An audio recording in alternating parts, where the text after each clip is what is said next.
This is Henk, and welcome to another edition of the Skull Sessions. And today, my guest is Kelly Florence, like the city of Italy, Florence, she tells me. Is that right? All right. All right, Kelly. So let's talk about what you have going on. It's so great to be here. Thank you so much for having me. I was just mentioning off air that I love your hat, the Thank Twilight you. Zone. Thank you. My co-author and best friend and I are huge Twilight Zone fans, and we actually, in our latest book, Travels of Terror, we wrote about in Las Vegas, there's a Twilight Zone mini golf in one of the casinos, and it is epic. What, It it's was like so much themed to fun. the show, basically. Every hole is a different episode, and like it will blow your mind. We wrote about it in the book, so you'll have to check it out if you're ever in Vegas. And yeah, it's so cool. Oh, that's awesome. Yeah, I'm not a big fan of Vegas, mainly because like I'm not a big fan of gambling. Period. But Right. yeah. I So remember there was a comedian, Anthony Jeselnik. He's like, you know why lottery winners always go broke? Because if they're good with their money, they wouldn't play the lottery to begin with. yeah. So fun fact about our trip to Vegas, it was strictly horror based and we didn't put in a dime. Sorry, Vegas. Like we tricked you because we didn't gamble at all. Oh, they make so much money. They it probably was like a drop in the they're bucket to they're them. fine. I mean, ever see Casino or Goodfellas? Yeah. Yeah, I'm sure they make tons of money. They don't care. Yeah, But exactly. all right, so you have a collaborative book, and you were saying your co-writer couldn't make it today, unfortunately. Yeah, but she has been my best friend for over 20 years, and this is the eighth book that we have written together. It's the seventh one published. We have another one coming out in 2025. But we have been best friends, like I said, for over 20 years. We bonded because of our mutual love of horror and the X-Files and all things spooky. And we've been traveling together ever since, and it just became like obvious that we should be writing a travel book because every city we go to, we're seeking out these spooky things. But so is that what your latest book is? It's kind of like a travel book to like nightmare scenarios.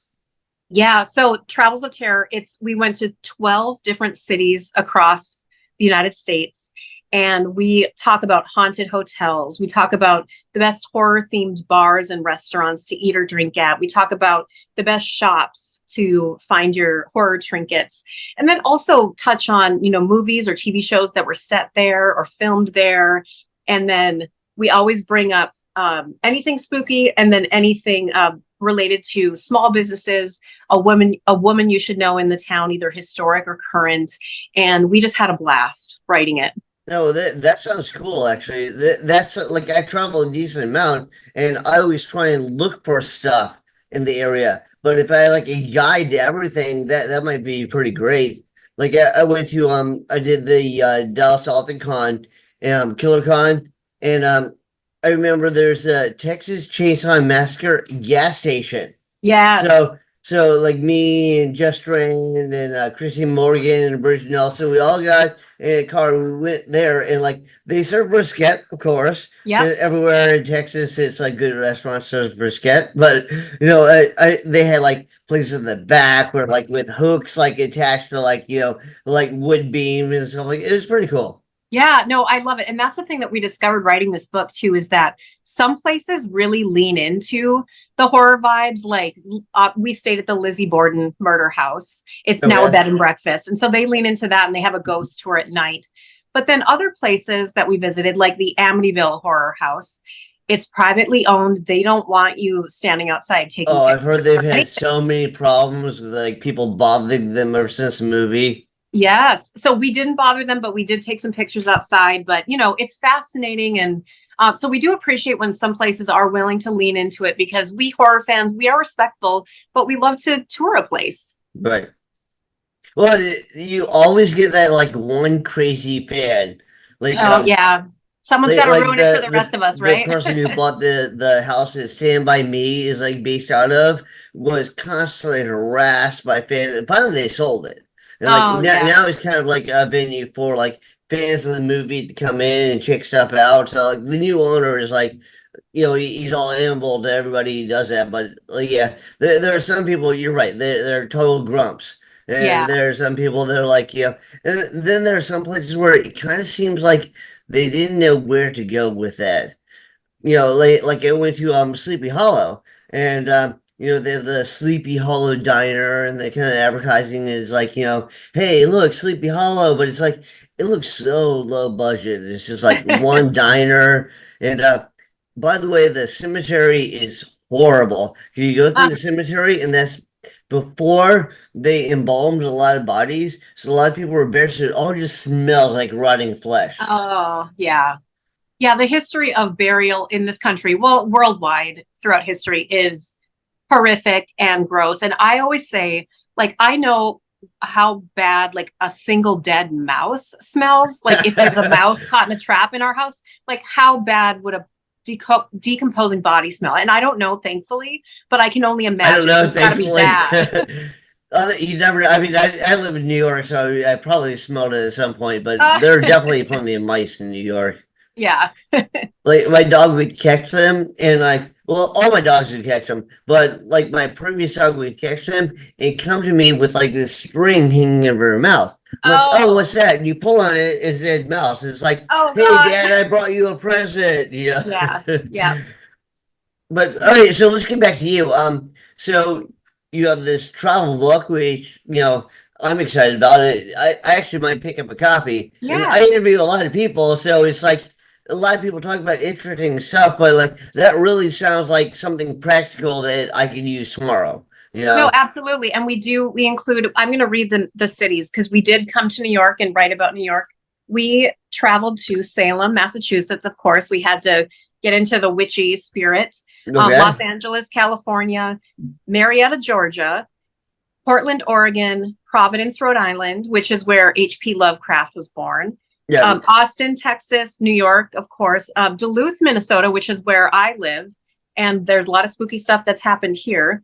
Las Vegas, as I mentioned, Pittsburgh, Pennsylvania, especially because Dawn of the Dead, George Romero, the mall is near No, I there. So know. we I've been added to with Pittsburgh a that. bunch of times. Yes. I do Um, the Necronomicon in Providence every year too, because I'm a oh, huge that's so Lovecraft fan. cool. Yes. Last two cities, St. Augustine, Florida, and then Athens, Ohio, which sounds random, but we were talking to some friends and they're like, if you're writing a travel book about spooky things, you have to come to Athens because there's all this lore and history there. There are the cemeteries in the town form a pentagram. And is it on purpose? Is it not? It's strange. So we wrote about it in the book. I remember I went to Denver, Colorado a couple years ago, and that's where the Shining House is. Yes. I didn't go. I remember there's a plan and a bunch of people, and something fell apart. I didn't go. I was kind of disappointed. Yeah, we have been to the Stanley Hotel in Estes Park, and we didn't write about it because we were trying to pick some things that were really obvious and some things that were mostly hidden gems so that it wouldn't be a rehashing. Obviously, someday we want to go to Stephen King's house in Bangor, Maine, but we didn't on this trip. Right. So the Shining House, was there not a lot going on, or you just didn't have time to explore it? Oh, yeah, no, we explored it, but we just decided not to include it in this book anyway. So that's maybe a hint that maybe more travel books are on the way. Right, right. Well, definitely if there's a demand for it. I mean, I'm into it, but I'm a horror nerd. So, like, my Yeah, girl tells me all the time, she's like, "You're such a nerd." yeah, But I mean, it's better than the alternative, I guess. But all we right, agree. so what else have you written? You said this is like your what is it? Your seventh book with Eighth, her? yeah, our seventh book that's out, and we have our eighth book coming out next year. So the other books that we write are the Science of Horror series, and so we started with the Science of Monsters in 2019, and it's looking at the genre of horror through the lens of science, and it's all about like what are these stories based on? Is there a scientific basis behind them? And we found out absolutely yes. Like even Freddy Krueger is based on a medical condition where people were dying in their sleep. And Wes Craven read this and he's like, okay, I'm Oh, going I to didn't create a know that. villain. And it's Yeah, so no, that's cool. that's interesting. It's definitely Yeah. interesting. Like I know that a lot of people like when I write myself, I try and base it off stuff that are my experiences or stuff I know about. I'll bet a lot of people do, and that definitely makes sense. That with creative and be like, this could be the seed of a story. Yes. And so our third book was The Science of Stephen King. And so we were able to do part biography about what was happening in his life, but then that's what inspired a story. And so it's based on truth. Like he would read a newspaper article about something and that would inspire him to create one of his iconic stories and then movies or TV shows. And so we realized like truth is scarier than fiction a lot of times. And it takes these masters of horror to shape it and turn it into something that we can watch and digest in a safe way. The only thing is you got to kind of wonder how much is reality. Like, did you read Dreamcatchers? Oh yes, yeah. And You're that like, one, were there actually aliens? Did they visit? You know, is there a secret government like like a squad that like tries to capture it? Yeah. yeah, probably. And you know, the interesting thing about that book too is that Stephen King wrote that after his accident where he was hit by a vehicle. And so he hand wrote that entire novel. And that novel is thick. So imagine how many handwritten pages it was, Well, but that's the way that that explains why like one of the characters he gets injured and why he like so like adamantly expresses his pain. It's probably because Stephen King was like thinking back like he was going I was through kind it. of in that situation. Exactly. And so I think that's fascinating to see how his writing has changed depending on what he's going through. He was inspired to write Carrie because he was a custodian at a place and he never had seen a tampon and pad dispenser. And when he went in to clean a girl's bathroom, he's like, what is this? And then he's like, oh, I should write about a girl having her period for the first time. And that's how he came up with Carrie. So you just Wow. never know what's going to inspire you. Yeah, that is true. You know, and I think writers tend to like look at things through it's like through a different lens. Like they filter everything through a different lens. Like, you know, other people just might be like, all right, that's kind of off, whatever, and then they just move on. Right. Whereas like writers tend to look at something and go, that's interesting. I wonder what the stories behind that or what fantastical story I could put behind that. Exactly. Just one little spark of inspiration can turn into an entire series, for example. Yeah, no, definitely, definitely. So is that like different people have kind of like different methods of writing and different sorts of inspiration? Um, how do you work? Like, how do you approach it? Yeah. So with our nonfiction, we have, we come up with a theme. So whether it be monsters or an author, our next book is The Science of Alfred Hitchcock, so a filmmaker. And then we pick works of theirs and figure out what do we want to focus on. And we both, my best friend and co-author and I, we both love doing research and going down rabbit holes and pulling at threads to see where they lead that aren't not obvious, because it's more fun to like discover things that you haven't thought about before, just like when you're inspired to write fiction. And so we split up the work and we come back together to edit, and we absolutely love it. We love writing together, and we've loved traveling for this latest book, and yeah, it's been a blast. Yeah, I think that like it's kind of a side note, by the way, but I think you kind of have to separate the artists from the output. Like I've heard lots of negative things about Alfred Hitchcock, but he was obviously a genius when it came to like expressing horror. And like, you know, one of the people that I'm really inspired by is H.P. Lovecraft. There were aspects of Lovecraft that I'm not a fan of, but like I said, you have to separate the art from the artist. Yeah, and we addressed that in our Hitchcock book, and also we wrote about Agatha Christie, and in this book we did write about H.P. Lovecraft, and we have to address that they were people of their time, and of course times have changed, and so we acknowledge that, but we can also acknowledge the art that they made. Well, not only people of their times, but also like the influences around them. Like I knew H.P. Lovecraft. Like his mom told me he was too ugly to go outside. She'd Yeah, lock him in a closet. You know, his father cheated on his mom and died of syphilis. yeah. Yeah, there was a lot going into it, obviously. Definitely. Yeah, everybody has a very storied past. And I think that that's what's been fascinating about the research that we do and the books that we write is we're getting to the bottom of it. We're not just looking at it at the surface level, but we're trying to get to the heart of the story. Okay, so is a lot of what you do, is it kind of based off of like incidents, or like kind of like like whether they're big names or not, they're like, important in the horror community? Yeah, definitely. And so, what lesser known people or things that happened in for this travel book, things in the town that happened that influenced, kind of like you were saying, everything from our childhood and the community that we grew up in influences who we become and what we're passionate about. And especially for artists, what kind of art we create or what we write about. Because, if you have this traumatic childhood, whether it be, as dark as H.P. Lovecraft's was, or like Lizzie Borden's childhood and how she felt stifled. It's all, what is it? What did it, how did it make you into the person you are, or who you became? Right. Well, everything makes us into the person we are. So it's Yeah, like, yeah, even when you go through hardships, like maybe that made you the person you are, you know. exactly. And I know people hate to hear that sometimes. It's like, well, but if that didn't happen, you wouldn't see this perspective. But I'm a believer in fate. And I'm like, you know what? I gotta look at it that way. Otherwise, it might drive me crazy. Well, I remember Joe Rogan was talking about this. Like there, because he's a comedian, so there are a lot of comedians that he knew. They were one way, and then they'd be like involved in like a big car crash, or somebody would like whack them with a car or something, and they would be totally different. And by being totally different, that kind of like broke the mold. Like Roseanne Barr was like that. Sam Kinison was like that. Like Sam Kinison was like a mild person, and then he got hit by a car, and then all of a sudden he became like the famous Sam Kinison.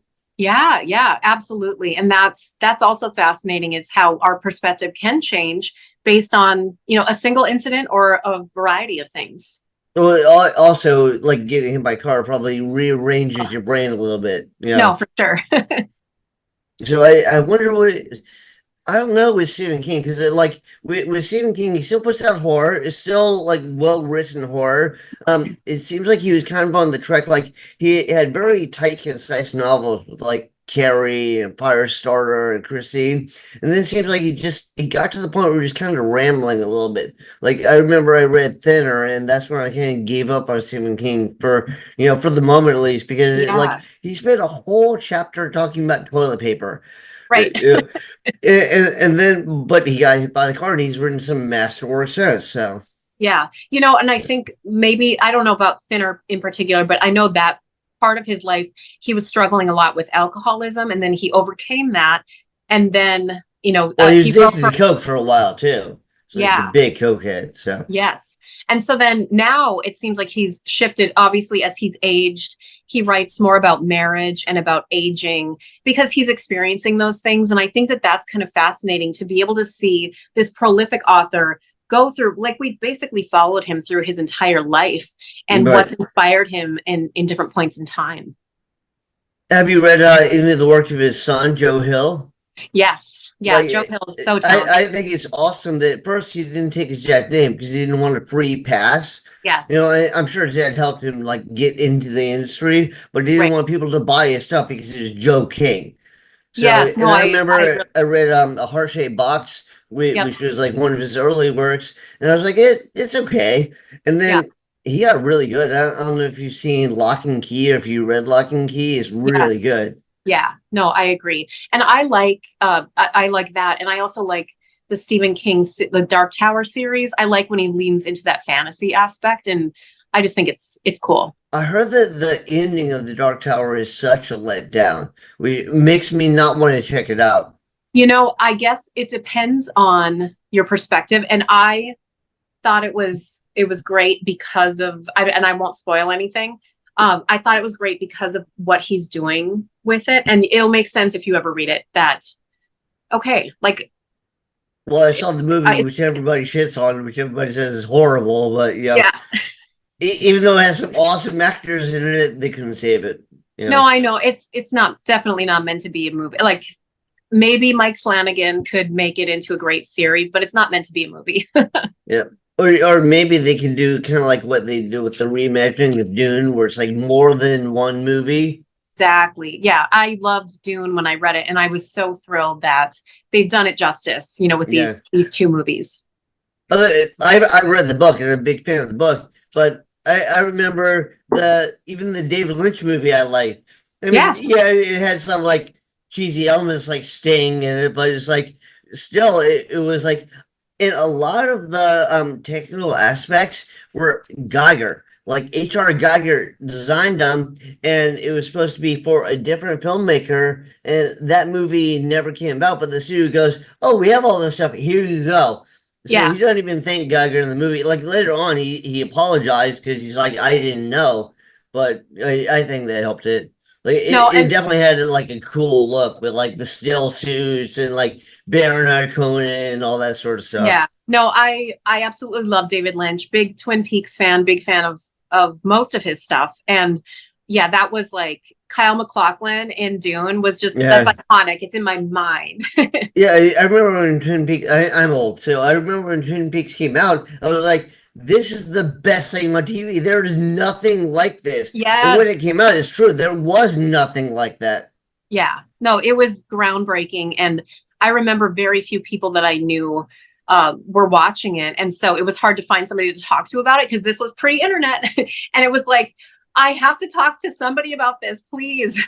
Well, social media now is kind of annoying because like they're trying to get you to do a million things. All right, so let's go back to your writing for a minute. So is like I know that what you put out is like basically like a horror fan travelogue. Are the other things like more like stories, like scripted stories, like the Richard Matheson or episode of like Twilight Zone, The Outer Limits sort of thing? Yeah, no, our other books that we've co-written together, Meg and myself, are all nonfiction, and we delve into the science through the lens of science into the horror genre or these authors or filmmakers. And then we also co-write screenplays and TV projects, which is fiction. And then Meg is also a fiction horror author. So she has written 3 collections of short stories, 4 novels, and she's on her next one. So it's just great that we can share in all of this love of horror together. Okay, yeah, awesome. So is there are there any like well-known screenwriting projects that we should discuss, or is it all kind of has to be under the table for it now? Everything is under the table. We let's just say we have some shopping agreements, and our agent is negotiating some things for us, which is great. So, yeah, there's things that are coming up that we're really excited about, but it's nothing's officially announced yet. There's a lot of stuff. I see there's a lot of stuff. I think some stuff was kind of killed off by the pandemic, but Yeah, there's a lot of stuff that I'm like, it has such great potential, and it just like I don't either there was no faith in it or something happened where it just kind of like pulled it short. no, absolutely. I think the pandemic put a stop to a lot of things, and then the strikes a couple years ago with the actors strike, and then the I think it was directors strike, or I can't even remember anymore. But all of that put a hold on everything, and you couldn't even talk about future projects legally to be a part of to stay a part of the Writers Guild.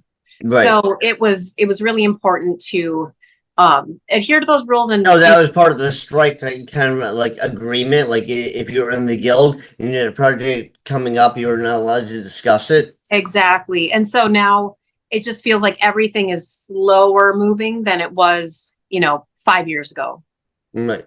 Well, I hope you don't make the Game of Thrones mistake where it's like George R. R. Martin didn't finish it, so like Oh, people that were nowhere near as good of a writer as George R. R. Martin tried to cap it off. I And know. what I heard is I heard they got the contract for the new Star Wars series, so they just kind of wanted to like finish it as fast as possible. Which you can tell if you watch that last Yeah, season, you're yeah. like they're just like they spent all these seasons building up the wall, and then in I one know. episode, you know, No, they tried to tie up every thread way too quickly, and it was so yeah. disappointing. And I really hope that George R. R. Martin finishes these books soon so we know the true ending of everything. And Oh, that'd yeah, be it's great. been Yeah, you know that there was like a fan like not poll but like a writing campaign where like more than 150,000 people were like trying to get them to refilm that last season. It Yeah, really was the best thing on TV until that last season. I know. And I also, going back to Stephen King, I remember there was that interview with George R. R. Martin and Stephen King, and George R. R. Martin said, "How do you write so much?" And Stephen King's like, "I just write every day." And, which is like, that's great because he can do that. Not all of us can. So I get it, George R. R. Martin, but come on, please. Yeah, this is the last thing I was gonna ask you because I won't drag this interview out too long. But like I was gonna ask you about the writing process because I know that like now I've been writing for 15 years, and the way that I've written obviously has changed over time, and like I've taken seminars by Stephen King and so on. And Stephen King, like his method is like just put it on paper. Like Yeah. if he's like maybe 3,000 to 5,000 words a day, whatever you judge your limit to be, just put it on paper and you can edit it later on. Yes. I don't approach things like that. And I know a lot of Okay. people don't because I talk to people, like a lot of other authors. It's like if I feel I have a good, strong story, I write until I feel like I've reached a roadblock, and then I try to step away because Yes. I'm like anything I write after that would just be garbage, and I'd probably have to delete it all later, anyways. Yeah. No, How do you approach it? yeah. So word count to me, I know for some people it's like I have to write this many words a day, but I feel like that feels like an assignment instead of inspiration. And so Right. some days you might not feel inspired and you don't write at all, and that's okay. Other days, maybe it's you You write can't more stop. than It's that. like for Yeah. hours you'd be working on it. Yeah. And so the advice I always give people is if you feel inspired, write and don't go back and edit yourself until you're done. I know some people call it the vomit draft. It's like get it out on paper and then go back because so many people spend time rereading what they've written and changing, and they never move forward. And I think that that is a huge hurdle for a lot of people. Oh, that is a hurdle. And I also think, like, from personal experience, like, you basically you should get the whole thing out before you go back there and do a heavy re-edit. Because Oh, if you're overlooking what you just wrote a paragraph ago, you're not really looking at it right. You have to see the whole flow of the story up to that point and yes. how it kind of all molds. Exactly. And I know it sucks for a lot of people, but having a beta reader or a trusted friend or family member being able to give you some constructive criticism is so important because it all makes sense up here as the writer because we Right. know. But if somebody else is reading it and they're like, wait, how is this person related to this person? We Right, need to yeah, it hear might be that. confusing to someone else. You're like, you Exactly. know how to relate, so when you write it, you don't need to extrapolate that much, but like maybe someone else needs to hear that. Exactly. Yeah. All right, so how can people buy your stuff and support what you have going on? Yeah, so our book Travels of Terror is available everywhere books are sold. We're in on Amazon, we're in Barnes and Noble, we're in Target as of today. We all of our other books available at your local bookstores, Amazon, of course. And if your independent bookstore doesn't carry any of them, you can, of course, request it.